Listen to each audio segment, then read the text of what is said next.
Okie dokie. It's almost time. It is time to start. We're just gonna fix the lights, and let's see if we can get a little less light, because right here we feel like being baked like a potato. If we can do that, can we manage that? I can't really see anything. I feel like there is a car coming towards me and trying to hit me with the lights. No? Okay, never mind. I will have to survive the car crash.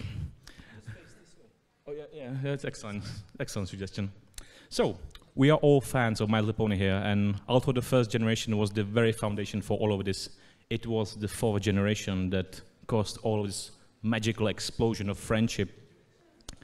And with G4 ending, nobody was sure what's gonna come back, what's gonna come next. It's gonna be good, it's gonna be bad, does it gonna end? Will we continue any of it? Nobody knew. Will this ride continue, as they say on the internet? And yet here we are, with Generation 5 running in full swing. It was started off with a movie, thanks to an Irish studio. And this gentleman sitting right next to me. So please welcome Robert Cullen. Welcome to Prague and Czequestria. Thank you very much. Thanks for having me. As we have told by, we emailed quite a lot for a couple of months. And I call them love letters, but go on, yeah. Oh, marvelous. And you told me you have never been, I guess, to any convention before. Did you set any expectations for this convention? And have you watched any of the recordings from either Czequestria or for any conventions before? Yeah, well, I've been to conventions, kind of like general comic book conventions, but never to a specific pony convention. And I was aware, I mean, I did my research to make sure I knew what I was letting myself in for. And no, I was super excited because it's obviously everyone's super passionate about My Little Pony, and it seems to have a really kind of warmth community feel to it as well, which is great. And because when we kind of pretty much made a movie during COVID and it came out during COVID and lockdown, that none of us really had a chance to actually go out and say hello to the fans and get their reaction. So it's actually it's so lovely to be here and meet people and chat to people and talk about the movie and get their reactions. So it's great. I'm having a blast and very warm welcome as well. So thank you. And how are these expectations holding so far for the first day? I've met 3 people and they've all liked it. So I had a 100% score for me. So I'm happy with that. Marvelous. So hold on, microphone. Testing. Yeah. So what was your first contact with the fandom? After the movie? Yeah. Probably really this, to be honest. Like, I've done kind of interviews and stuff online. I've done a thing for Equestria Daily as well. But and I've answered kind of online questions. So that was that was only a few weeks ago as well, to be honest. So this is kind of like the first time where I'm kind of getting to see people in the flesh after all this time. Yeah. That's very nice. But have you had any contact with the fandom before the movie? No, we didn't. I was very, very aware of the kind of fandom as well, and like how important it was to people, and how seriously they took it as well. So I did my research, obviously, and Jose, their director. So we looked at episodes, and we kind of like, I'd never spent so much time on Equestria Daily in my life.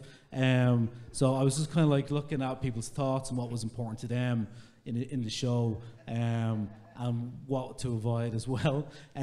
So it was because it's a strange balance in act when you're doing like what we would call a reboot, if you want to call it that. You want to make a movie that's accessible to people completely new to the ponies. You want to introduce a whole new generation to that, but also pay homage and keep the existing fan base happy as well, and make that accessible to them as well. So you're trying to kind of like, what important tenets that we need to keep in this movie that the fan base will hopefully like, but also how do we make it accessible to kids and parents who've never seen it before, That's amazing that you actually studied the fandom. You are the founder of Boulder Media, yeah, that has made a movie. Why is it called Boulder Media? Do you like stones, rocks? No, I tell you what it was. It was so I started like 22 years ago, and myself and my wife were thinking, Jesus, what could we call it? And at that stage, like any word we put in, you know, it was already taken, the website would have been gone. Like, so I'd be like, you know, having a bottle of wine, bottleofwine.com, it's gone. And then my wife, my wife suggested about Boulder, you know, because it's kind of like, as in bold, but also big boulder, and has, in my head, had connotations of kind of like Wile E. Coyote, boulder, roadrunner kind of stuff, like, you know. But more importantly, it wasn't taken. It was available on the internet. So that was kind of it, and it just kind of stuck, and I kind of, yeah, it's one of those words, names that usually when I make a decision about a year afterwards, I kind of regret it because I think, oh, that's a stupid thing to do. But actually, it kind of stuck, and so that's kind of the boring answer to your question. Do you plan on having a boulder inside of the offices, for example, or something like, you know, some sort of statue in that regard? Well, we're making a statue of me at the moment, so... Oh, marvelous. Out of gold, silver? Everything, gold, silver, bronze, everything, you know, and it's going to be the biggest statue in Ireland, apparently. That's quite a statement, nice. That's a joke. But you're the founder. we have a couple of rocks, that's about it.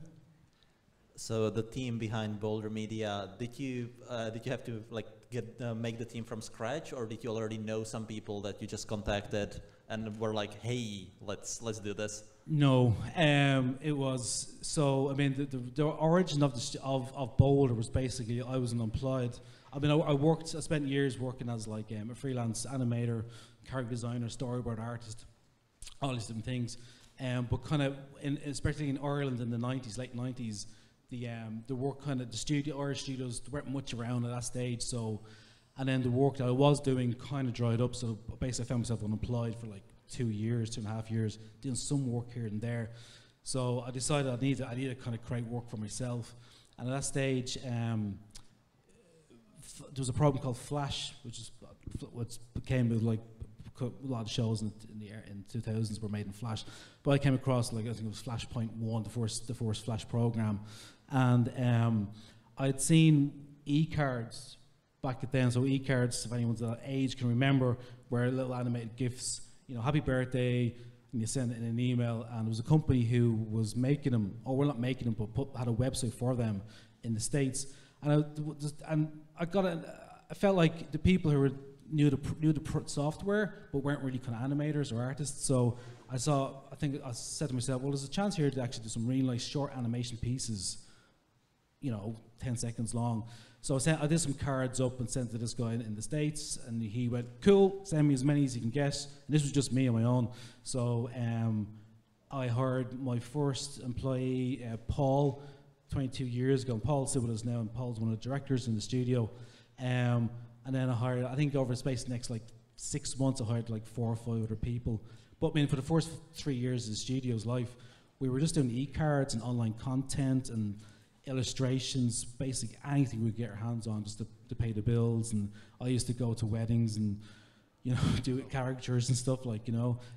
So we didn't get our first proper break in animation, as in like TV animation, to like 3 years into Boulder. So it was a very, very small operation. It was just kind of like trying to get as much work in every week so we can keep the doors open. So Boulder Media family. Pretty much, yeah. And the funny thing is, like, the first 2 people who I hired, like Paul and Jill, they're now the main directors of the studio. So they've done like Jill directed Rainbow Road Trip. So it's great that after 22 years they're still with us. Nice. You did mention Flash animation. What kind of other technologies do you actually use in Boulder Media, or do you have anything special planned as well for the future in regards to technology? Yeah, we moved over to Harmony, which is, you know, it's kind of like Flash on steroids, where it's more intuitional for animators. It's more animation friendly. So we moved over to that about 8 years ago, and so all our projects are done using Harmony. Some of it is rigged animation, some of it is frame by frame, hand drawn animation, and then for different projects, depends what software we use. I mean, it's generally kind of Photoshop for backgrounds and After Effects for compositing, maybe, and then some Maya for CG. So that's kind of usually stuff that we kind of tend to use, but because it allows you to do different styles as well. So, do you use any ancient vintage tools that are not really supported anymore, but you've got used to them so well that you actually want to stick with them? No, well, Flash was one of those programs because we knew it so well, like, you know. But so it took me a while to convince myself to kind of move over to Flash. From Flash to Harmony. Actually, it happened in the middle of a project. There was a show I was directing called Danger Mouse for BBC a few years ago, and I'd already kind of done the character designs and started rigging them in Flash. And then I saw the latest version of Harmony. I went, ooh, that's really sexy. So we actually, middle of pre-production, we decided to change software pipeline. Well, did it end up good, or did it improve the project? It did actually. It really did. Yeah. I mean, Flash was great. I mean, there's certain things. It's just like it takes forever to do the simplest of things to Flash. Where in Harmony now, because it's kind of like you can make things almost like a 3D model. So it's with you. Yeah, the difference was huge. Yeah. Because mostly, like midway through the project, be it computer games, be it software implementation, if you change the engine or change the background, change the stuff, sometimes it's going to end up bad, like more expensive. Yes, it does. So you mentioned the tools that you use for graphical design and for the animation. So like for the people here that would like to know which tools, which software could you use for example, directing or scripting? Which type of tools do you use? Or recommend for the start? Or like which type of tools would you recommend to like the now amateur, sometimes in the future maybe professional directors / writers? For directors or writers, a pen and paper. Seriously, I mean, it's because a lot of that is like, I mean, when it comes to like software, it's always changing, or it's either like fun. I mean, obviously for script writing, you use Final Draft. For directing, a lot of it is actually just studying film really. You know, looking at the classics, and you can read, and there's several books about script writing as well. But I mean, I think for writing, it's a lot of it's just kind of like studying other movies and other scripts, and obviously classes, and there's theories about writing as well. So it's kind of immersing yourself in that.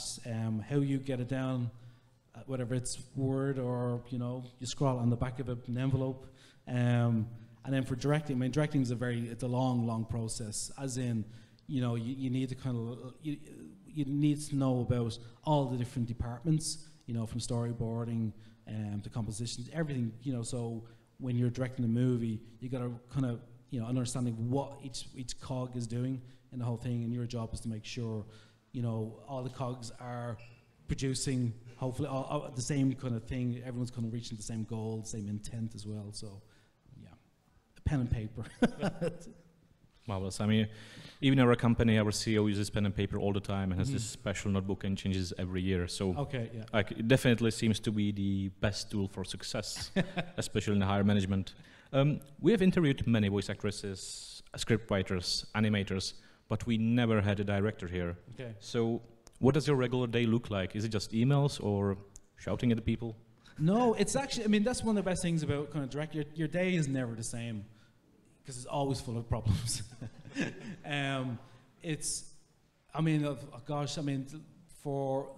TV and directing on TV and directing on features, they're quite different, particularly the speed of things. So for directing on, say, TV, you've got a really tight turnaround. You could have like, an episode every 6 weeks. So to give you I'll give you one example of a snapshot of a day doing like a directing a TV series. So at any given time, you're probably dealing with like maybe 4 or 5 episodes at one time. So you're dealing with the script for an episode that's coming down the line. You're dealing with the storyboards that are already started on another episode. You're looking at the animation of another episode that's in full production. You're then probably looking at, you're probably in the editing suite with the sound effects guys. So you're putting sound effects to another episode. So you've got 5 or 6 different episodes, all in different stages. So your lifesaver is your producer. So they basically map out your day. They say from like 11 to 12, you're going to be looking at character designs. From 12 to 2, you're going to be looking at storyboards. So it's just constant, and it's great, like, because you're meeting super talented people who are really enthusiastic about their work as well. And when you're working with really talented people, you know, it's a joy. But it's TV animation. I mean, it's full on. It's like 2 years of just go. It's like, I always compare, like, TV animation is like a sprint, like a long sprint, and feature animation, it's kind of like it's like it starts off as a marathon because it takes longer, but it always ends in a sprint as well. It's like, even if you have like 4 years to make a movie, the last 3 months you're flying. You just need to get it. So done. you use any project management tools? Like, I mean, you said sprint, but for example, in IT we use sprints too. Is there anything specific for the animation department, how to manage the project, how to manage a movie? Oh, as in the software? The project itself, the development of the movie. Do you like decide on, how do we say it, in Prince 2 project management or in agile project management? Do you just like go with the flow, or? Okay, it basically, for example, these type of managements, they decide when you have the meetings. You have a stand-up meetings every day. Yeah. Every week you have a major meeting. Every month you have a general meeting where we summarize all your progress. Yeah. So any type of specific project management ideology that you can use in animation? Do you use any of it? Yeah, well, it's kind of like, I mean, you've got like all different departments, so usually most days you're going to have an error with each department. So I mean, my day is pretty much meeting, and then ahead of those meetings, I have like time to review artwork. So if I'm going into, say, a character design meeting, you know, I'll be able to look at like the 6 character designs that our character design is pitching us, whether it's more from My Little Pony to 6 versions of Hitch, and that me and the art director and the creative team will sit down and look at all the different kind of like proposals that the character designers have given us. So the idea is kind of like go into that meeting knowing your thoughts, because it makes it more productive, rather than kind of, the worst thing to do is go into a meeting with an artist and seeing the artwork for the first time, because you need to kind of look at it and think about it, and you know, so that's pretty, yes, a lot of it is kind of review, meeting, and that could be, you know, reviewing, like I said, character designs, or it could be backgrounds, or it could be an animatic. Yeah, it's a very, everything's little baby steps all along the way. And then a lot of times, sometimes you just have to start again sometimes as well if it's not working. Or decide to change the technology that you use for the animation. Yes. Yeah. Okay, it does sound the same like in IT, so it's all right. Yeah, that's pretty much it. That actually sounds like a lot of work. Do you fit into a 40-hour long work week? Oh, you don't. It's a longer week. It's. I mean, animation is known for its long hours as well. Like, you know.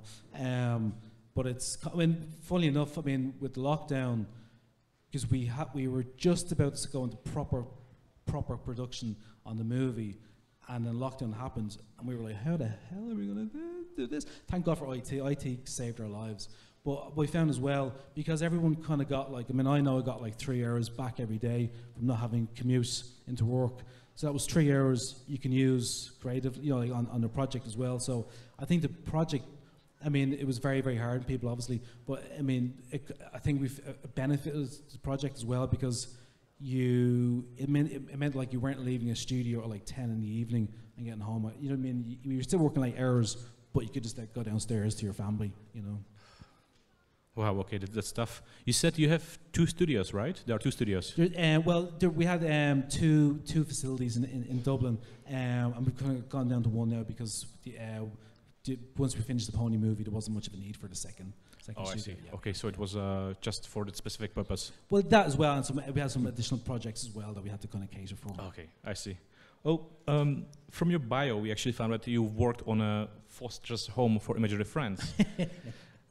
Now we know this was one of the stepping stones for famous Lauren Faust, that actually start of the MLP Pony Generation 4. Yeah. Did you actually manage to work with her in some sort of way, in some aspect? No, I was the animation director on the 4th season. It's funny as well, just to make me feel old. I just found out a few weeks ago they're making a reboot of Foster's. So I didn't realize. I know. Oh. So kind of.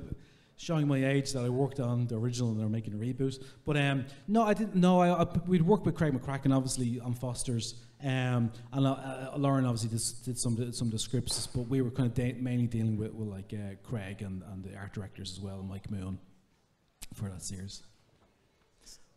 So since we mentioned Foster's, you also directed various animated TV shows. Yeah. Was directing a movie, the My Little Pony movie, was it different in any way? It was. I mean, like I said, like the pacing is different, as in. So, to give you an example, I was directing a bunch of episodes of Transformers, and I had just found out I was going to go into the movie. So I was literally like, you know, Friday I finished on Transformers, Monday I'm on the movie. So with Transformers, it's kind of like, I need to look at this, look at that, review, no, change, sketch, blow, really, really quick turnaround, and then I go into the I go into the feature studio. I was like, okay, guys, what do you got to show me? So, well, we've got a tree here that we've designed. Okay, you'll see the leaves next week, maybe the week after that. I'm like, okay, so what else? so I had to kind of like really kind of slow down the kind of pacing of the movie, because at that stage, I mean, one thing to remember as well. And it's important to mention this.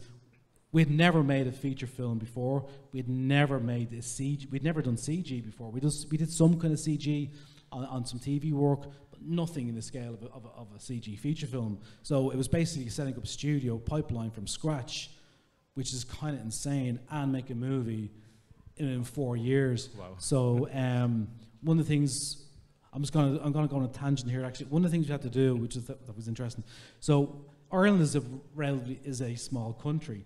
And not a lot of people, you know, there's not huge skill base when it comes to like animated CG animators. You know, I mean, there are people there, but not enough to kind of like fill a studio, because you'd obviously need like 50, 60, and then you need, you know, like 250 people just to make the movie. So what we ended up doing was, instead of kind of like hoping people would come to us, we did like a little road trip around Europe. We went to London and Madrid and Paris and Lisbon, and we'd rent out a room like in a pub somewhere, or a bar or a hotel, and we'd go to the main cities and we'd kind of say, hey, we're coming to Paris, and you know, we're making a feature film that we never did before, so would you like to come work with us or check out what we're on about? So, and I think it worked because we were pretty honest about, like, we haven't done this before, you know, but we want to make this the best movie we could possibly do, like, because I know what it's like to work. I know what it's like to work like 4 years in a movie, and then it comes out and it's either that's someone's 4 years of someone's life, like, you know. So we were saying, we promise that we will, you know, give our heart and soul to this movie if you want to kind of come join us and make it with us, like, you know. And it was great. It worked really well because I had a chance to pitch the show to people. And the thing is, we couldn't say to anyone what the movie was, what the project was, before we met these people. We just said, come to this mysterious bar for a mysterious reason about this mysterious project. And so then, because people knew we were kind of owned by Hasbro, they were thinking it's either going to be a Transformers show or a My Little Pony show. So I remember going to one of the venues, and half the room was full of like Transformers T-shirts, and half the room was full of My Little Pony T-shirts. So I went on stage and I went, "Hi everyone," and we put the first slide up, and it was like a My Little Pony. half the Transformers off, and they were off, like, you know. So I mean, that was it. We were literally starting from scratch, like, you know, to build this. So lots of mistakes were made, obviously, lots of, you know, baptism of fire. But it was great. We just found an amazing bunch of people who were really dedicated to it, and they really bought the movie because they knew what we were trying to do. It wasn't like an hour and a half long advert. We wanted to do something really sweet and special and charming, yeah. It was definitely a founding stone for the G5, so you did your job really well, and your team, so well done for that. Thank you. Yeah. Thank you.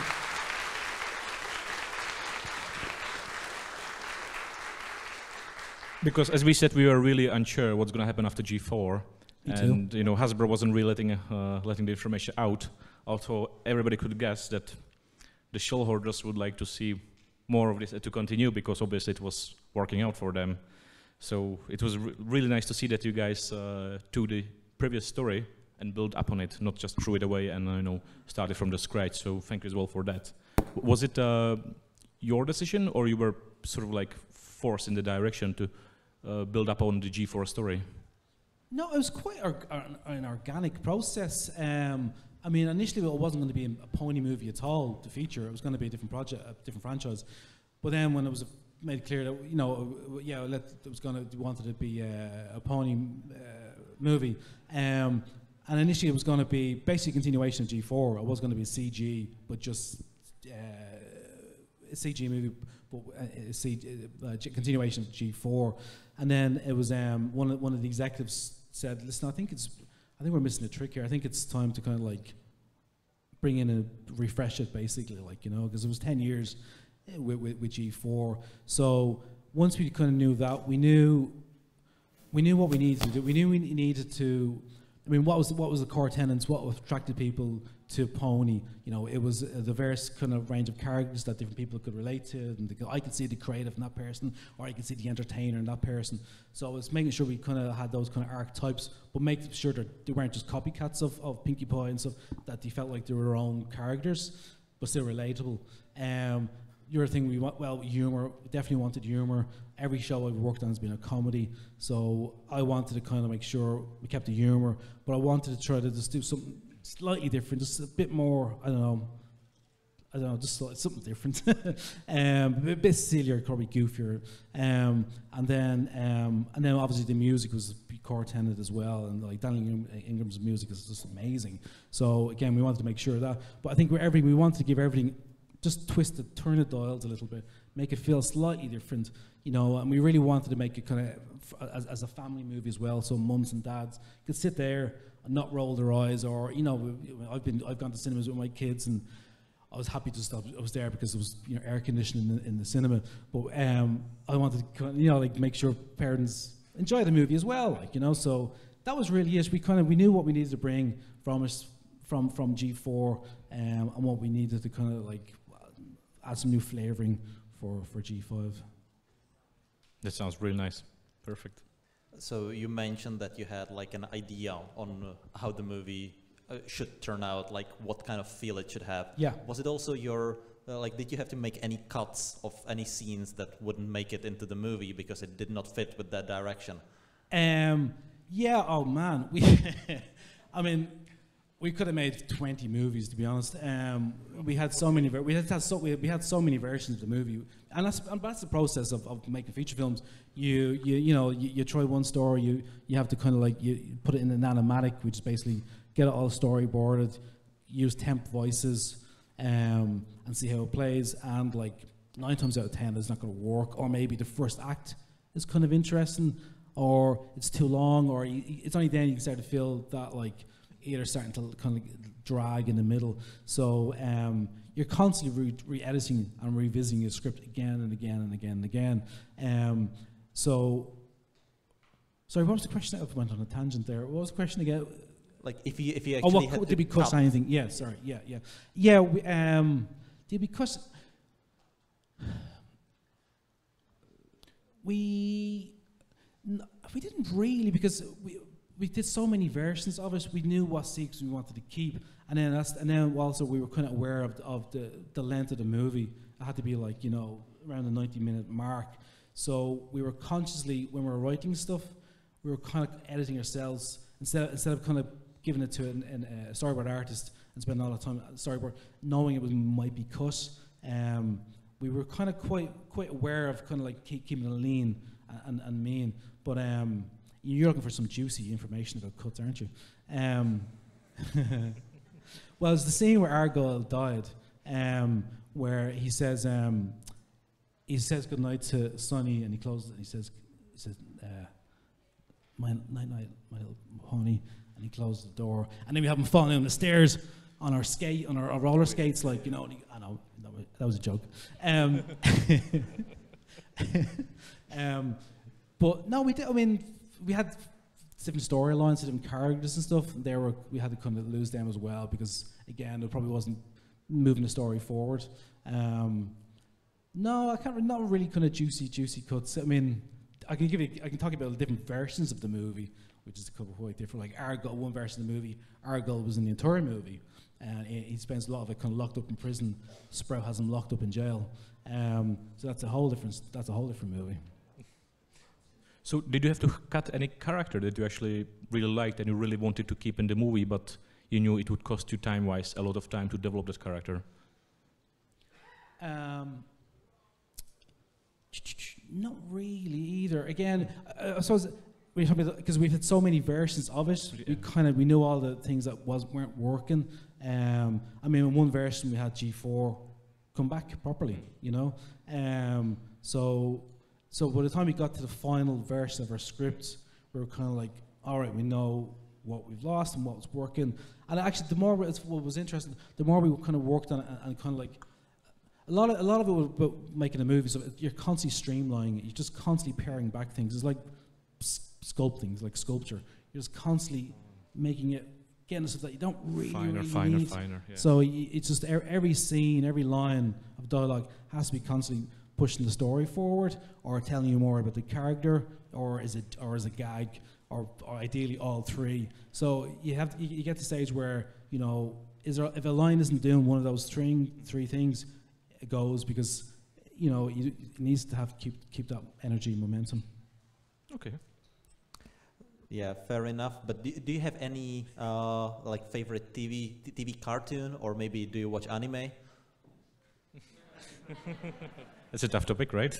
I used to be a big anime fan. When it was like in my student years, I remember seeing Akira for the first time, and I was like, "Holy God, that is amazing! I've never seen anything like that before."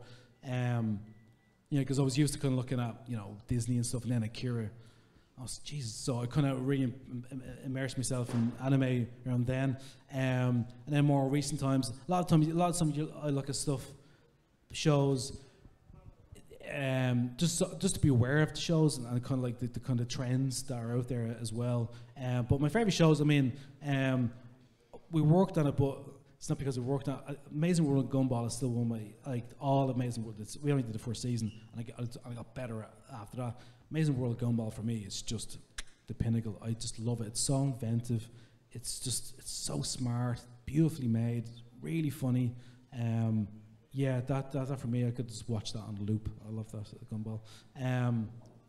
Teen Titans Go I think it's great. Like, I know some people don't like it. Teen Titans Go just makes me laugh. I think it's fantastic. It's so well written as well, and so kind of self-aware of itself. Yeah. We've paid close attention to the movie credits and the IMDb records and noticed that you have lent your voice to 3 different characters within the movie. Are those perks of being a director, or is this perhaps a necessity?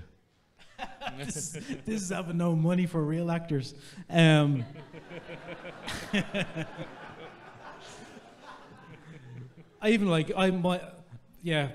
I say I am Rob in the movie. So that was really kind of stretching my talent. And I didn't want to do it because everyone hates the sound of their own voice, you know, and especially when you hear, like, to me, a strong Dublin voice going, "Hello, I'm Rob," in my head. I just like, no, but Iron said, "No, do it." So we did it anyway. And a lot of it's just, actually a lot of it is some of the staff as well, you know, because some lines only had, like, characters had 2 lines of dialogue, like someone in the background, like, "Get her off the stage," or whatever. So and we were thankful that some of the people that worked in the studio had American accents, so I kind of blended in. And then one of the highlights really was my daughter. We got my daughter in the movie, so she plays a little unicorn pony that goes, "Oh, you said a bad word, bing bong, bing bong." So that's I think this is the moment. I think this is the moment. Well, so actually, I was saying, so if it was possible, so her name is Maggie, okay, and so she did a voice for that, and she so it's her birthday in a few days' time, and I would love it if I could turn my phone to you guys and just wish her a happy birthday. Would that be okay? Yes. Thank you. Mayonnaise.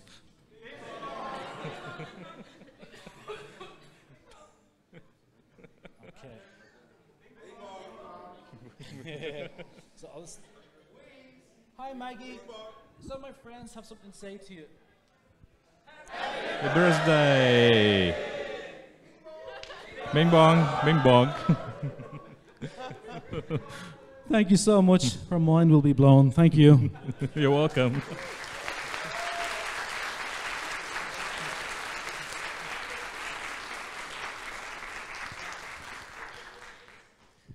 So since you mentioned that you like got people in the studio to do some lines, and you also had to do some lines, and all this is like constantly changing work, as you mentioned before. Do you have some kind of ideal recharging ritual, like meditation, or just watching a gin and tonic? Watching a movie is kind of funny to say, but what's your like recharging ritual? I kind of kick dogs. I know. I'm joking. Of course I don't. Jesus. What do I do? I just chill out and hang out with the kids and goof around and, you know, and just chill out and look at movies, you know. Yeah. Yeah, I mean, it's kind of, there's not a lot of time. Usually, by the time you're finished your day, it's dinner, and then it's kids' bedtime, and then it's bedtime for yourself. So it's, yeah, it's just, I mean, the thing is, well, I mean, it's a great job. I mean, you're working with fantastic, talented people, you know, great project. You know, I'm not like working down in the mines digging coal. It's working with, you know, it's an incredibly lucky job to have, and you know, so it's do you need downtime from that? I don't know, but yeah, it's just appreciate kind of like what we have as well. Before we move to the next section, I have one question: are you a dog person or a cat person? I'm a dog person. I have a beautiful dog. I hate. I'm joking. I love them both, but no, I'm a doggy man. Yeah. If you would hate cats, you would make me slightly sad. No, I love cats. I just have I veer towards dogs. Fair enough. I originally thought you were going to ask, are you a coffee person or a tea person? Actually, I've never drank coffee or drink tea. Never drank coffee. You don't drink coffee? No, I just don't like the taste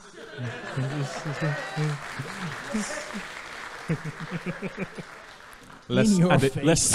Less addicts in the world. Yeah. Oh, he has so much gear for like grinding the coffee and making it so special. Oh, really? I'm a bit of a coffee Nazi, yes.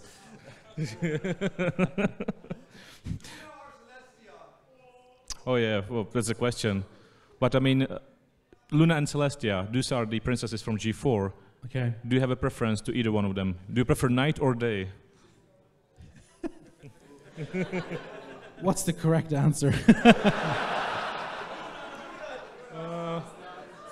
Well, that one has a large plushie, but there is a Luna cosplayer, so... Luna. Yeah. Dogs, cats, Luna, I don't know, what? She's a Princess Sunny. Coffee, tea, milk.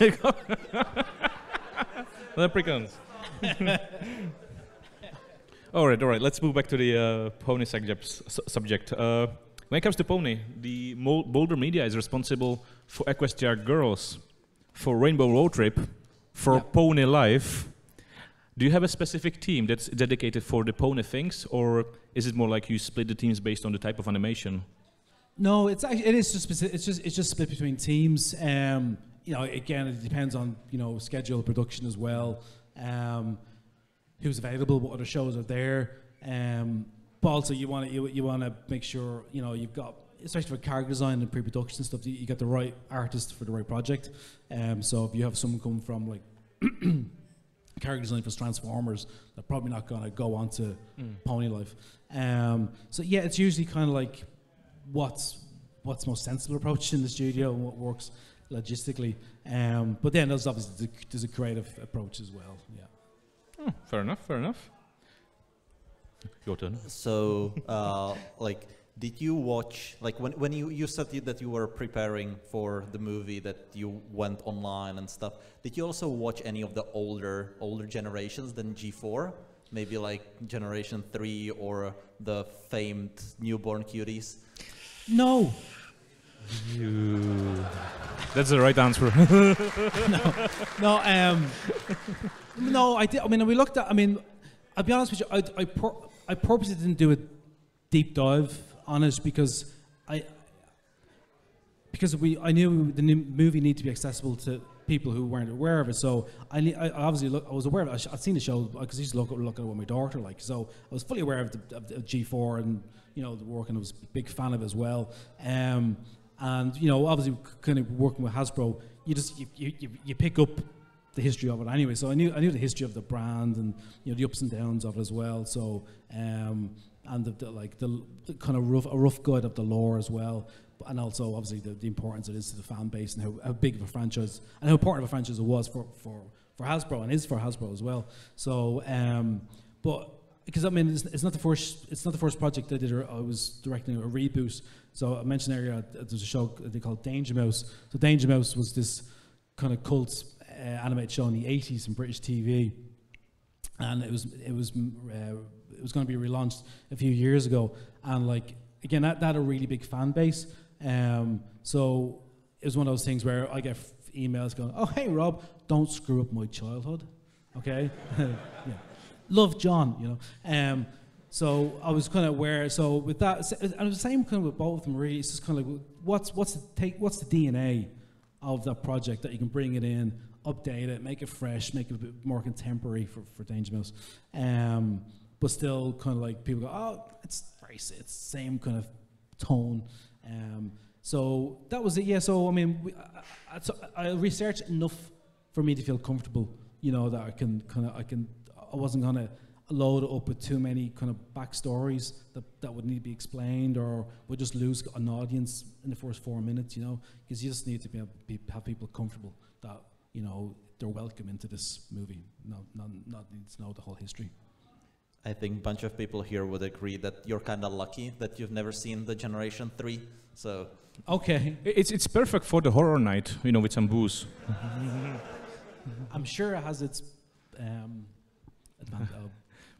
positives. Yeah, it does have its I don't know. wonderful moments, especially the newborn cuties. It's perfect. Give it a watch. Sounds like David Cronenberg movie. I think it got cut after 2 episodes. Which one? Minty Christmas. Yeah, sure enough. Yeah, sure enough. My favorite, actually. It was. Well, is there ever a chance that there will be a director's cut of My Little Pony New Generation movie? By any chance, any kind of material, or was all the material that was meant to be used was used? It was, yeah. Every part of the buffalo was used, as they say. Yeah. No. Oh. No one's going to make a movie, an animated movie, spend all that money and go, I mean, actually, they probably do, but no, we couldn't, because we were like, had to get this done, so kind of like, against the clock and the deadline stuff, but no, unfortunately not. Well, in that case, I think we covered most of the stuff we had on the paper. And we've talked long enough. Well, me and you, me and Tom. not you. Well, let's talk about you. You got plenty of time to. So, if there is anybody in the audience that would like to ask a question, please line up in front of the microphone. There is a microphone right there, ready for all questions. And Tom will translate to Czech, please. Ano, takže pokud máte nějaké otázky a nechcete mluvit anglicky, můžete bez problému k mikrofonu. Otázku řeknete česky, my ji přeložíme a přeložíme vám i odpověď zpátky do češtiny, pokud budete chtít. Ale angličtina je preferovaná. So English is preferred, but you can use Czech if you want to. Okay, marvelous. So we've got a first person in line. Feel free to ask. Okay. Nicely, please. Hello. Oh, we could be slow. Okay. My question is a bit of explanation first. Like, we have had a few more mature, darker moments in G4 as well. Like, you all remember the Darky moment and the stuff. So we know that Hasbro doesn't shy away from everything. But I was really surprised to see someone starting a race war in a tank in a horse movie. So my question was, what was Hasbro's or Netflix's reaction to that idea of someone trying to start a race war? Sorry, I didn't catch that. It's just, what was the first part? Sorry. Like, what was the reaction from Hasbro? To which part? To the part where there was a tank, and the tank was starting to cause division between the races of unicorns, Pegasi, and Earth ponies. Was this actually an idea from the Hasbro? Oh, you mean the big sprout tank? Oh, yeah, sorry, yeah. No, that was. To be honest, like Hasbro were brilliant. I mean, we were kind of like left to our own devices, really, like, you know, because they'd seen they would see cuts of the movie as we went along, and you'd have some notes here and there. But generally, they were like, you know, we were kind of left to ourselves to kind of come up with these ideas. So, and we'd obviously run up by them to make sure they were cool with us, and you know, 99% of the time they were. So with the originally that was meant to be instead of a sprout tank, he was going to build that in the image of Phyllis, his mother. And at the end, this is generally, and we storyboarded this.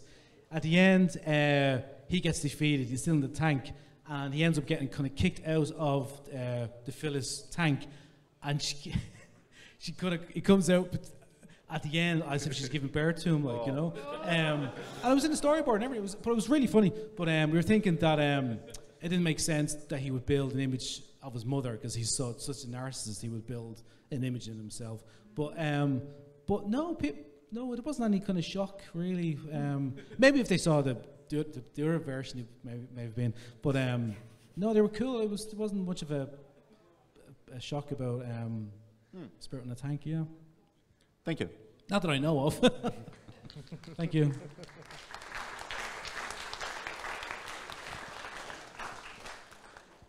I was curious. Well, let me take this off. That makes it easier.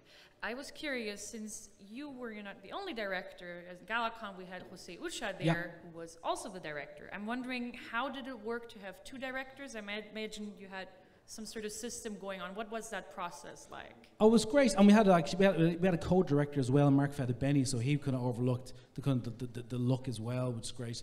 But myself and Jose, we worked really much. I mean, I think initially the idea was kind of like divide and conquer, you know. But we worked so well together that we were basically kind of like, we had the same sense of humor. You know, we both knew exactly what we wanted to achieve in the movie. So we just kind of worked together. We brainstormed, especially kind of like, you know, if we're giving notes in the script or working on the script, you know, we'd spitball ideas together.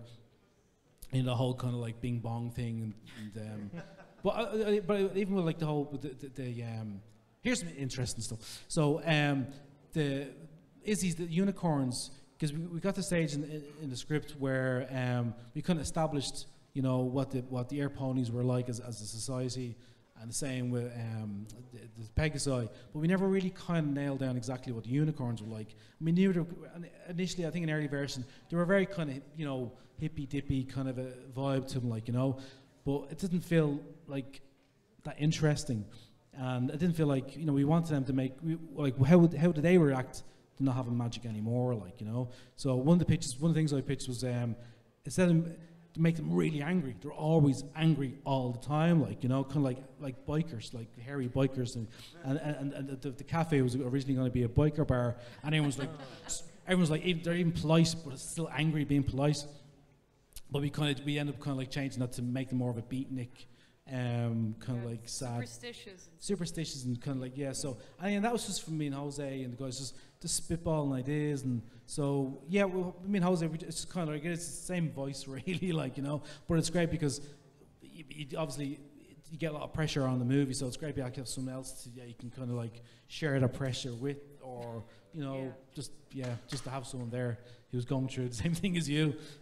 So that's a good question, but yeah, I know sometimes you have two directors, they tackle different aspects. Yeah, but with us, we were just basically kind of like, I don't know, what's Jose think? I don't know, what's Rob think? Same, so yeah. So just like a complete duo. It was basically, we were kind of like one body, two heads, as grotesque as that image is. Thank you very much. Thank you.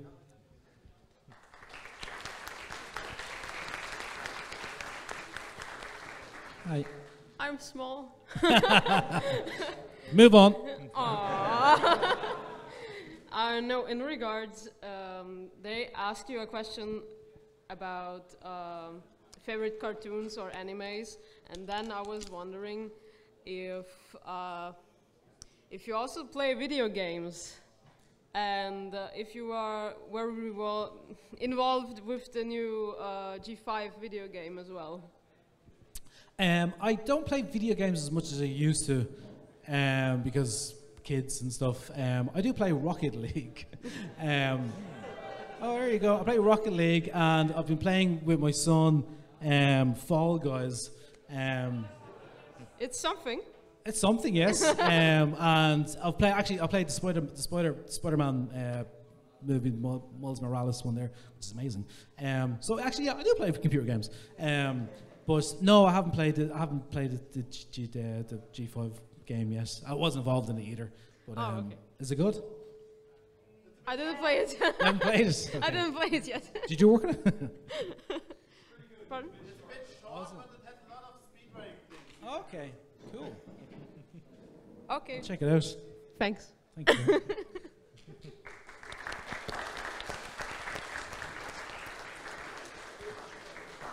Right, I've got a shorter and a longer question. Okay. First one, would you accept an invitation to sing the Angry Mob song in the karaoke room after the panel? I think I'm hoping the long question is, do you drink beers? Because I may need to sing that. We'll see, maybe. Sure. And you've been in the animation industry for a long time, and in the last 2 decades, it changed a lot in many aspects. Yeah. And the change has accelerated even last years, you know, from traditional to Flash, and not only the technology but also the formats, because it's going from TV to Netflix, and now we as an audience are confused because G5 is like coming out first a movie, then a random show, but it's short, and then there's a different short and specials. It's hard to keep track. So. Yeah. Maybe can you detail of how the behind the scenes works with these changes over the years? I mean, in regards to kind of programming and how content is put out there, I wouldn't have kind of been involved in that end of things. I mean, I can understand. I mean, I think with like something like Pony, you always need to make sure there's not too long of a void out there.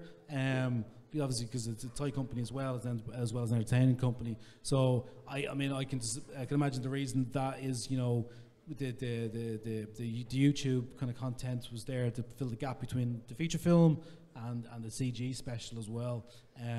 So whether or not it continues, I don't know. But I mean, I think it's different. It depends. I mean, a lot of it is making sure, you know, as business companies, the content is out there, and it kind of leads to the merchandise and all that that end of things as well. So I mean, the strategy, it depends. I mean, look at Disney and Marvel. It's every second week there seems to be a Marvel TV show or a feature or something out there as well. So it just at the moment it seems to be saturation seems to be the key, or at least the way people are, some of the bigger studios are going, and a lot of and we still keep doing, you know, just the demand is there. So I don't know if that helps or answers your question. No, that's fine. Maybe a follow-up. So you're more a studio that gets asked to work on something, or do you pitch your own ideas around as well? Yeah, no, it's primarily a service studio. So a service studio is basically, you know, a company will come to us, whether it's Disney or Warner Brothers or who may be, and they may have a project that's already kind of like in development with a director and a showrunner, and then they'll come to us to basically produce it. So we'll get the storyboards and you know, the scripts and the voice tracks. Other times they'll come to us and want us to do everything, you know, help with the script. So Danger Mouse is a good example where I was myself and Ben were the showrunners on that. So we overlooked scripts, storyboards. So it depends really what the project is. But yeah, we're always trying. I mean, obviously the goal is to have your own IP, and and which we have done. It's just what happens, I think, find sometimes is that when you do production work, service work, it is like a black hole. It just sucks up all your energy. So the time you have for developing your own projects gets kind of swallowed up. But it's, there's always, you know, oh, we'll do it next week, But hopefully, you know, that's an issue in game development as well. Exactly. It's easy to get sucked into the service. It is, work. yeah. It just takes up, because the thing is, because that pays. Where we are developing your own IP, you have to do it off your own time and your own expenses, which was great if we were able to do that. But yeah, it's a different way of going about things. All right, thank you very much. Cool, no worries.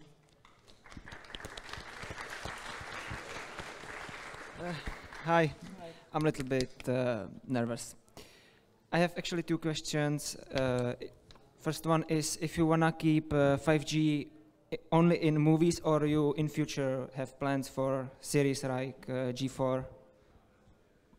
I wouldn't know, because that's kind of like Hasbro kind of end of things, and kind of because we kind of deal with more the kind of creative production end of things as a production house.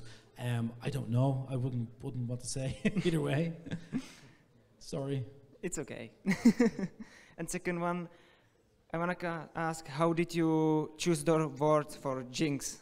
If you know that bing bong thing, how can you choose those words? Because magic, mayonnaise, it's just random. Yeah, I'll take blame for that. That was my script. That was my part where, you know, mayonnaise. What the hell? You know, and that was it. I was just came to my head, to be honest. Like, you know, and people went, "Yeah, that's funny." I went, "Okay, cool." So yeah, it was more just kind of me having fun with myself at the laptop. But the bing bong, which is very different from one. I think the one was going to be, instead of bing bong, it was going to be what was it? It was a sound. It was like, oh, it was a pop. Yeah. It was something like that. But I think bing bong sounds sillier for some reason, and it translates well. Was it Director Sparrow? Director Sparrow. Yes, yeah. I was insisting on a bing bong. I was throwing a table. Well, that's everything. Thank you. Cool. Thank you.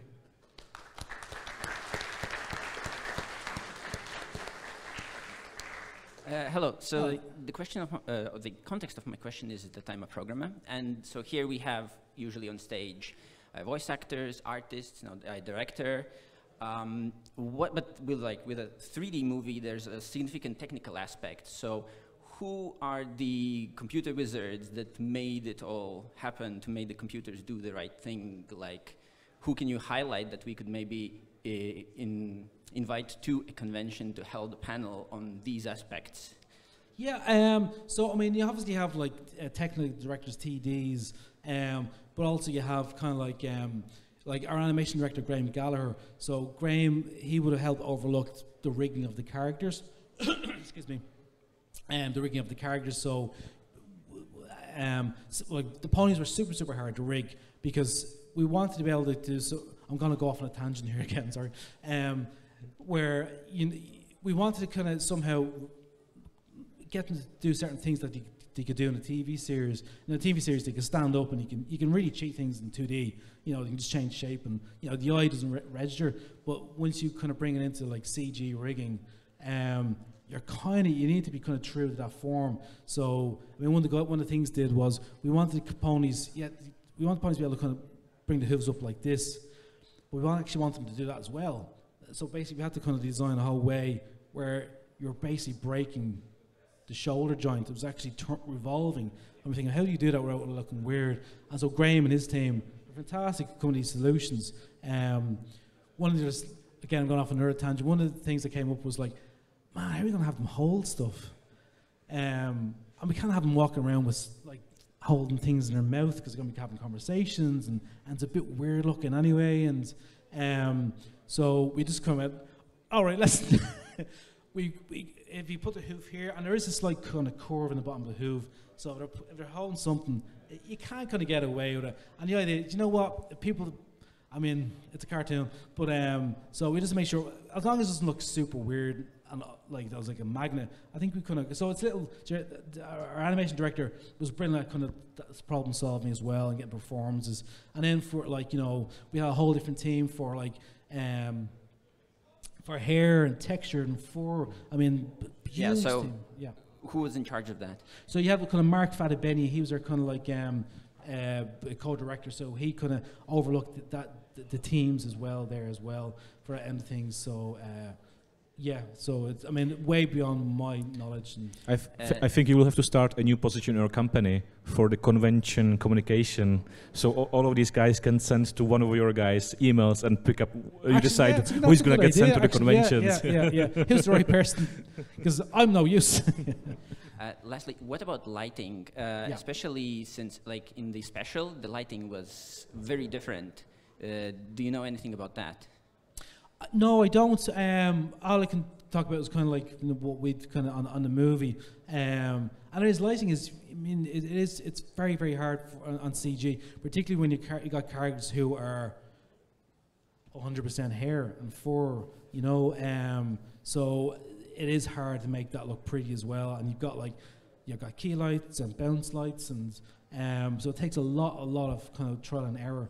On how you do it on TV, I don't even know, because it took us a very long time to do it. So I think the guys did a great job. I mean, the time that they had to do it in compared to what we had, I don't know where you would even start, because it took us a huge amount of R&D, you know, take after take after take, making sure the light wasn't bouncing or catching things. Especially when you have 5 ponies in a shot. That's a lot of hair. That's a lot of reflection. That's a lot of light bouncing around. So a lot of it depends on your schedule, your budget. You know what you can kind of get away with really, in the time allowed. So, but yeah, on our movie, yeah, I know the lighting. You know, it was a very long process of research and trial and error. So it's yeah. Thank you. Okay, cool. Thanks.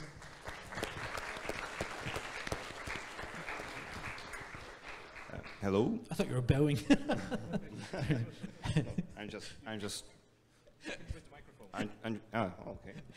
There you go. Thanks. Hi. My question is very unusual, and it has been asked many times before. What happened to the magic that it disappeared? What happened to the magic? Yeah. As in why it disappeared, or why it disappeared? Why it disappeared? I'm not going to answer that. You'll have to look at.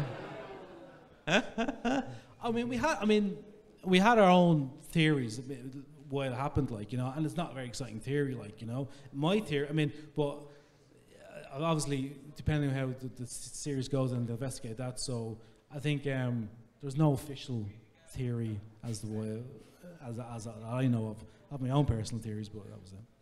Is it NDA? Do you have NDA for that? NDA, that's yeah. It's NDA. The magic went away because of an NDA. All right. Non-disclosure magical act. Yeah. Okay, thanks.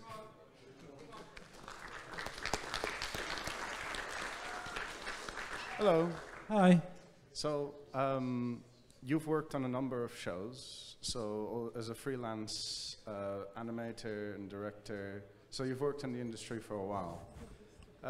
You mentioned that Hasbro, in terms of the movie, didn't really micromanage the story all that much. They let you do a lot. But in general, does that happen often, that people from up high or the client will come back and tell and sort of make annoying micromanagement changes? It really depends. It depends on the individual as well, really, not just the studio. I mean, with this movie, I mean, we were at the start, we were saying, listen, if there's any kind of like stuff that you guys, like, as in Hasbro merchandise and things, really want in the movie, we can put her in. If you just make sure we know early on, so we can actually get it into the script, so it feels like it's an organic. It's not just shoehorned in at the last second. So they were great about that, and it was a two-way thing, because we were pitching ideas to Hasbro as well. So Sunny on roller skates, they were like, "Oh my god, awesome, cool!" Like, you know. So it really. I mean, I've worked on so many projects where, and I've been kind of lucky. Most the producers have been fantastic. Like Danger Mouse, it was a dream. It was basically a good producer knows when they've got a good team. You know what I mean? And when that you can trust them. But obviously, you need to be able to chime in when you feel like going off on tangents, like, you know, as opposed to kind of chipping in every 2 seconds. And I've worked on projects like that as well. It really depends. I don't think it's like a company makes a decision. I think it's just an individual, you know. And sometimes they could be right as well. It could be maybe the director or whoever it is isn't probably delivering what they thought needs to be delivered, like, you know. So it's I obviously both sides of it. I know there's lots of kind of, you hear stories of, you know, like never ending in never reducing involvement, which happens as well. But also you get producers who are, we had amazing producers in there. We had a producer called Cecil Kramer, and she was just remarkable. She was just like, I felt like we had like a garage band, you know. I felt like an indie movie, you know, because we were all in it together and stuff. So yeah, it really depends. It's kind of, it wouldn't put too broad a brush to paint. All right, thanks. Cool. Okay, just wait a second.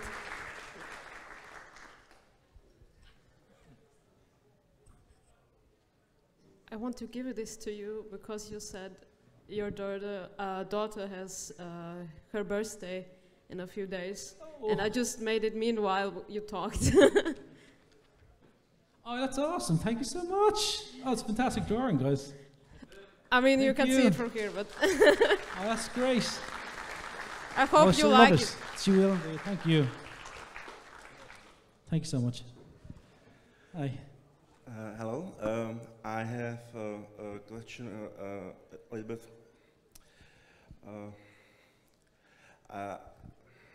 It's something I don't expect to ever be officially in a show. Just in the meantime, how Equestria changed over the time. Mm-hmm. What do you think happened in the other world, in the Equestria Girls world? How do you think it evolved in the time?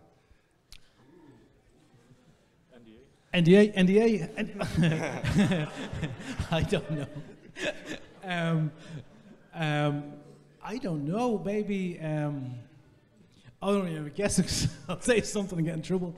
I think they all lived happily ever after. So fair enough. If that's okay, sorry. I need to get a placard that just says NDA. Let's hold it up. That's a smart idea. Hello. Hello. Why did you decide to hit Sprout with a door 2 times in the movie? Once, that's a coincidence, but twice? Coincidence? I think not. Wait, what was twice what? Why did you decide to hit Sprout with a door 2 times in the show? I mean, in the movie. Did we hit him 2 times? Yeah, twice. When's the first time? There's so many memes.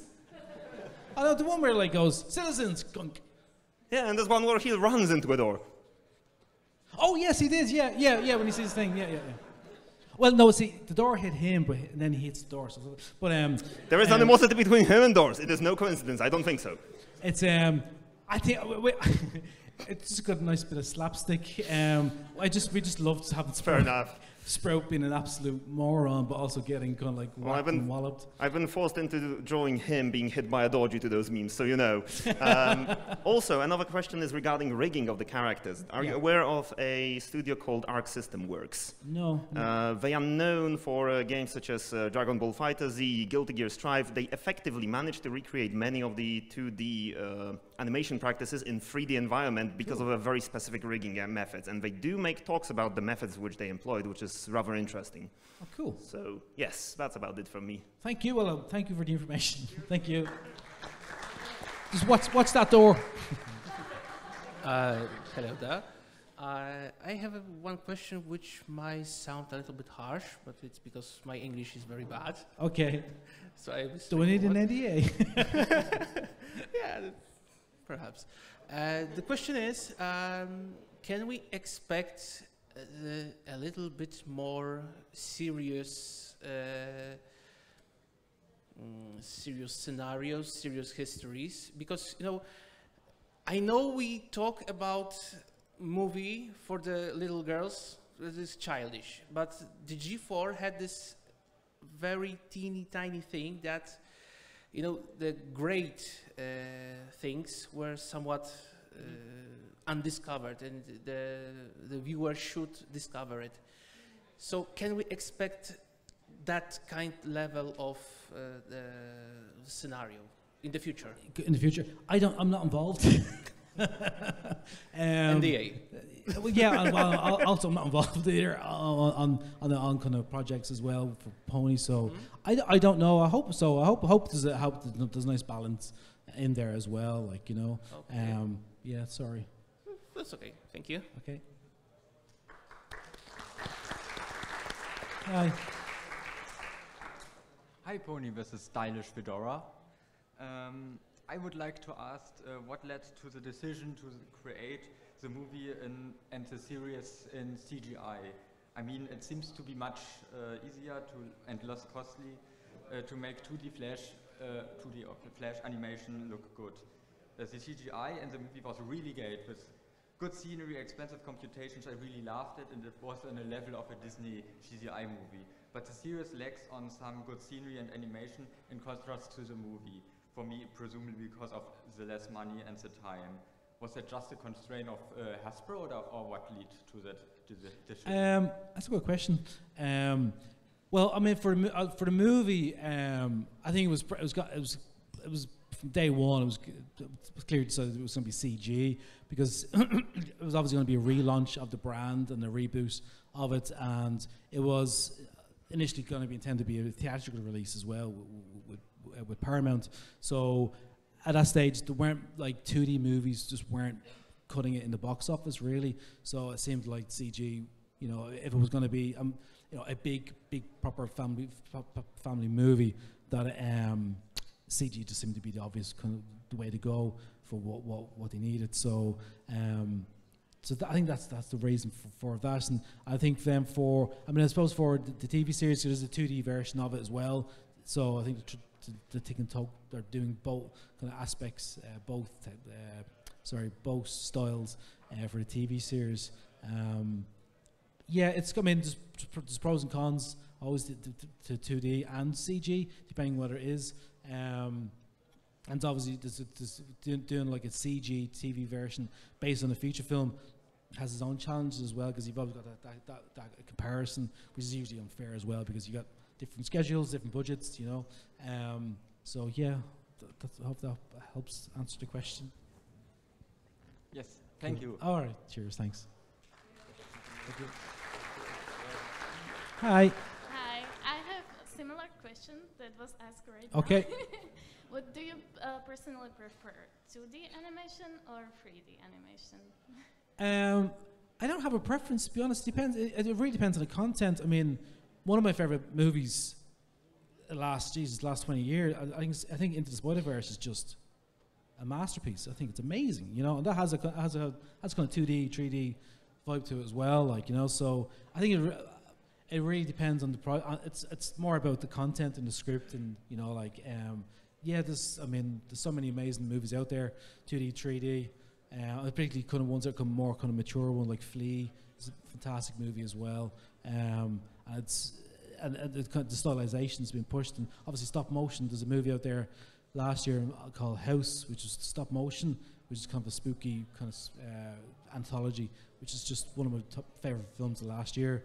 Yeah, I don't really have a preference. I just have a preference for interesting stories and, you know, new type of storytelling as well.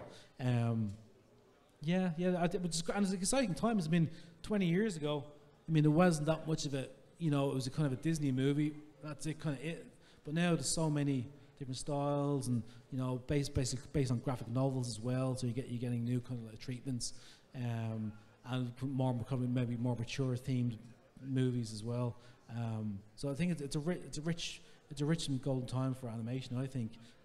Particularly because streamers are prepared to try more avant-garde projects, take more risks that aren't just aimed toward probably more niche projects that aren't just aimed toward a broader audience. But yeah, my preference is a good movie.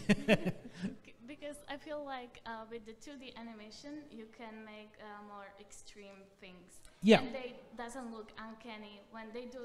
When you make them in 3D, they sometimes do look uncanny or like a little bit creepy. But in cartoony version, like 2D, then you can make like anything and it doesn't look creepy. You still laugh at it. Oh yeah, I mean it's a lot more forgiving. You know, you can get away with more stuff. I mean, but I mean, there's some great examples of cartoon, like Hotel Transylvania. That sort of animation is great. Or I don't know if you ever saw the kind of teaser or the footage of Popeye that was going to be done in CG, which is just amazing. If you can find it, it's Gendy Tartakovsky. Yeah. It's fantastic. That's like real proper squash and stretch rubber hose animation, but in CG. It looks amazing. So yeah, it's all kind of depends on. Because I feel like now we are trying to move to 3D and to make it more realistic but still stylized. Mm-hmm. But do you think maybe in future there will be like renaissance to the 2D animation? I think it goes. I think it goes around. It really does. Because I mean, years ago if you were pitching shows in the animation markets, it was like we're only looking for CG. We're only looking for CG. We're only looking for CG, and then come around, you know, one show hits if it's Adventure Time or something. We just want 2D. We just want 2D. You know, so it really depends on kind of like what's out there, what's been successful. I don't think anyone can really predict what's going to happen, but you can predict that there's never going to be, you know, it's only going to be CG from now on or 2D. I mean, a lot of the shows on Netflix and streamers for kids tend to be CG because I know kids are drawn to that, but I'm sure it'll be. But Peppa Pig, it's huge, it's 2D. So I don't think there's any kind of set, fast, fixed rule of how you should do stuff. I think usually the material helps dictate what medium you make it in. Thank you so much. Okay, thanks.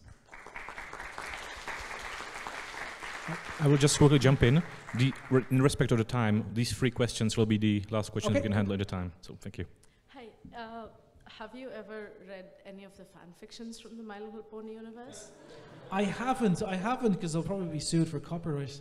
I haven't. No. He has been warned. Yeah. Okay, that was my question. Do you write fan fiction yourself? Yeah, I don't write them. I read a few, but okay. I have my boyfriend filtering out most of them for me. So. Okay. Oh, well, okay. it's I trust his senses more. It's sometimes it can be overwhelming. That's okay. All. Thank you so much. Have a good day. You're welcome. Bye.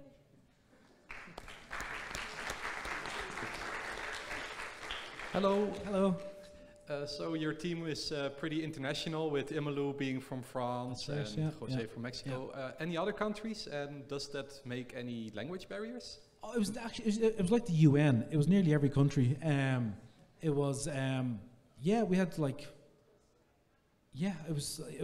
but it was great as well because Jose puts it very well because we were kind of making a movie about people from different backgrounds and diverse backgrounds as well. Different cultures come together to make something work, and it's kind of was like that. So I think we kind of felt that in the movie as well, like, you know. So we were practicing what we were preaching, I suppose you could say. But it made a huge difference as well. It just kind of adds more flavors, and, you know, especially with animation as well, because you got, like, you know, Spanish animators. It just, I think, it just makes things a bit more wholesome and healthier and more enjoyable as well. And then just to meet that. And when it comes to, like, there's any difficulties with that. Actually, what it turned out when the lockdown happened, actually meant some of those guys and gals could go home, which is great, like, but still work in the movie. So they could go back to their families, to wherever part of the world they were from, and still keep on working on the movie. Obviously, there's time differences, so there was kind of like some poor people had to get up at 1 o'clock in the morning for 10 a.m., you know, like production meeting. But I think, you know, it worked out well in the end. But yeah, it was quite an international gathering. Thank you. Cool, thank you. Hello. Hello. My question is, there was something in the final product that actually made you say something that you did not expected, something like an independent decision that made you say, no, this sucks, but we're keeping it, or rather, this is cool and it's actually a cool idea? I didn't catch the. Sorry, I didn't catch that. Sorry. If I meant the movie. Yeah. Was there something in the final product that you weren't expecting to see? Oh, me? Yes. Yeah. Yes. Oh, as in like, where did that come from? Yeah, where like some hidden. When you check it out, the whole film, the whole movie, there was something that you did not expect to happen, like someone of your team making an independent decision. Oh, I get you. Sometimes animators hide stuff as well, Oh, beyond your control. I know what animators do. I know what they get up to. No, because I'll tell you what, because everyone who works in the movie, like the directors particularly, you've seen every scene at least 200 times. From storyboard to animatic to, you know, rough pass to blocking to force animation T1, animation T2, colored list T2. I've seen it 100 times. So I know everyone who's worked in the movie, they know every pixel of every frame. So no, so it wasn't any surprises. I mean, I would be amazed if I was surprised. But no, and we do kind of. Was anyone trying to do any kind of weird cheeky stuff? No, not really. They're kind of. I worked in some TV series where before I'd sign her off, I saw someone try to draw something in the background, which shouldn't have been there. So it was actually I drew something. So no, there wasn't really, because you kind of. But by the time the movie's finished, you've seen it so many times. You know every part of it. So. There's no more surprises. No surprises. Yeah. Not that I know of. I could find out tomorrow, you know, there's some kind of, I don't know, controversial thing in the background. I don't know. I hope not. Thank you.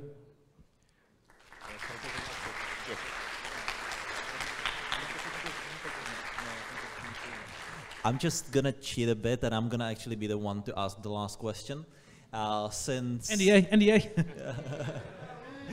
like in relation to the last question, does the movie still have like the effects that it has on us? Like, do you still laugh when you see the scenes? Do you still like feel like crying when you see the others? Because for the first time when I saw it the first time, I watched it on a plane, and I kind of cursed myself because I laughed and I almost cried on the plane, and people just were like, what? Yeah, so does it still have like a similar effect on you? That's a really good question. It's weird. It's a really weird thing to look at, is because when you look at something that you've made and it's taken such a long time to do, and you know all the trials and tribulations and the alternative versions of it, when you know all the backstory between every scene, even every line of dialogue, that when you look at it, you're not just looking at it for what it is. You're carrying all this kind of information, and so it's really hard to look at something. I haven't watched it now in about, I don't know, 6-7 months. I probably won't watch it for another 6-7 months, like, you know, because you get so close to it, and it's really you can't see the wood for the trees. So after a while, you know, is Bing Bong funny? It's seriously, it's like that. You look at it, because when you're right, you go, you chuckle to yourself, go Bing Bong. And then you hope 3 years later that's still funny, because I've seen it and I was like, is Bing Bong funny? Should it be Ding Dong? Should it be, do you know what I mean? You just kind of, not start questioning yourself, but you kind of like, you hope it's funny as you thought it was when you originally came up with it, or that moment is as emotional as you'd hoped it was. No, it's very strange to watch it, because you watch it so many times, and you watch it for different reasons. You're watching it for mistakes. You know, you're watching it for continuity mistakes. You're watching it for, you know, lighting. You know, you're watching for all these different things, and it's very rare you watch it as a movie, as a whole, like, you know. So I think it takes a while for anyone to be able to step back and look at it with relatively fresh eyes. So that's why it's always nice to see people's reactions, because you go, oh my God, that was funny, thank God. You know, that's a great question, though. Right, you had a question about you had something to announce regarding the charity. Oh yeah, just a quick announcement before we move on. We're now accepting items for the charity auction. You can pre-register them and then submit them at the check-in counter downstairs. Marvelous. And because some of the charity items may be signed by Rob here, if that is desired. He has to do it today. I see a KFC. Oh yeah, we can put a KFC in there as well. Sure, no worries. I mean, there is a Fanta joke running through the Galacon, so we have KFC. You know. But yeah, because tomorrow Rob is flying before the charity auction, since the Guinness here is not as good as in Dublin, of course. So he has to go fly really far. We'll be signing the items probably today in the evening, and to have it ready for the charity auction. So we have to cover that. Cool. Anyway, it's looking at the monitor that's beeping away all the time. I think we hit the exact mark of this panel. So I definitely thank you for coming here. It was an absolute pleasure, and I thank you for trusting us with the, for responding to my first initial email. So we wish you all the best to you and to your team in your future endeavors, and we hope we'll see you on the screens. Thank you so much. Awesome. Cheers. Thanks, everyone. Thanks.